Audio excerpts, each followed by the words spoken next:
Hello world, it's Austin. Let's talk about being transgender and Christian. So this week, I and a lot of other people watched Oprah interviewing Janet Mock. Now, everybody knows who Oprah is, but in case you're not familiar with Janet Mock, her byline is that she's a writer and an editor and an activist, and she just so happens to be a trans woman. Last year, her book, Redefining Realness, was a New York Times bestseller, and I have to admit, I hadn't even heard of her until I went to last year's Philadelphia Trans Health Conference, and she was a keynote speaker there. Right after I saw her speak, I went out and I bought her book, and I read the whole thing that weekend, and it was amazing. So if you haven't read her book, check it out. Anyway, last Sunday I was watching the interview with Oprah, and if you haven't seen the interview, I'm going to link it down below, so go check it out. And there were just so many moments that resonated with me. One of the best moments was when Janet was talking about her childhood friend Wendy, who she met in high school, and how Wendy was the first person to see all of her, including her feminine gender identity.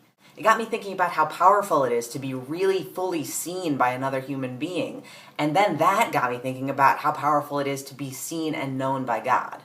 Janet says the first time she met Wendy, Wendy called her out, and that's the phrasing that she uses. She says she got called out. Not in an aggressive sense, but like when you're on the playground and people are choosing teams and you get picked. Or like when you see somebody across the room with the same t-shirt as you and you kind of make eye contact and go, yeah, I see you. Or like when you're in a crowded room and somebody yells your name and you turn around and you go, what, me? Me specifically? In the Bible, God is constantly calling people out. God calls people into new lives and in some cases even gives them a new name to match their new identity. Abram is called by God to leave his homeland and everything he knew and to go in search of who knows what land, to just follow where God says to go. And on top of that, God promises him many children and gives him a new name, Abraham, which means father of nations.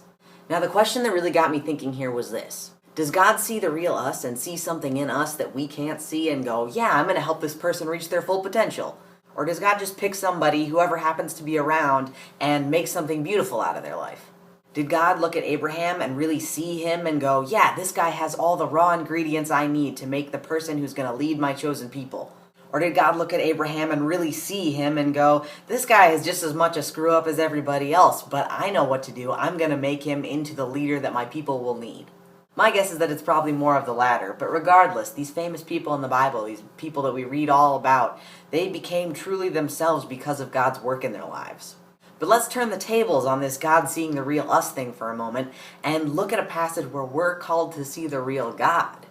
Matthew chapter 16, verses 13 through 18 say, Now when Jesus came into the district of Caesarea Philippi, he asked his disciples, Who do people say that the Son of Man is? And they said to him, Some say John the Baptist, but others say Elijah, and still others Jeremiah or one of the prophets. He said to them, Who do you say that I am? Simon Peter answered and said, You are the Messiah, the Son of the living God. And Jesus answered him, Blessed are you, Simon son of Jonah, for flesh and blood has not revealed this to you, but my Father in heaven. And I tell you, you are Peter, and on this rock I will build my church, and the gates of Hades will not prevail against it. I love that this passage gives us a glimpse into Jesus asking the world to truly see him. To take in the dusty sandals and the carpenter's calluses, but to look beyond that, to see more, to see all sides of his identity, human and divine. At first, the disciples talk about who other people see Jesus as, and that's totally understandable. At first, the disciples name a lot of really famous people and prophets, and that's totally expected because the Jewish people never expected God to come in human form. They expected an anointed one from God to come and lead them into a new age, yeah, but they never expected this. This was unprecedented. But after the disciples make this clear, Jesus asks them again more personally, Who do you say that I am? You people that have been traveling with me and listening to me talk, can you see me? And Peter, the guy who usually screws things up, has his shining moment. He says, I get it. I see you. And I wonder what it must have felt like to be Jesus in that moment. He probably knew Peter was going to forget again, and he knew that it was going to be so hard for anybody else to understand.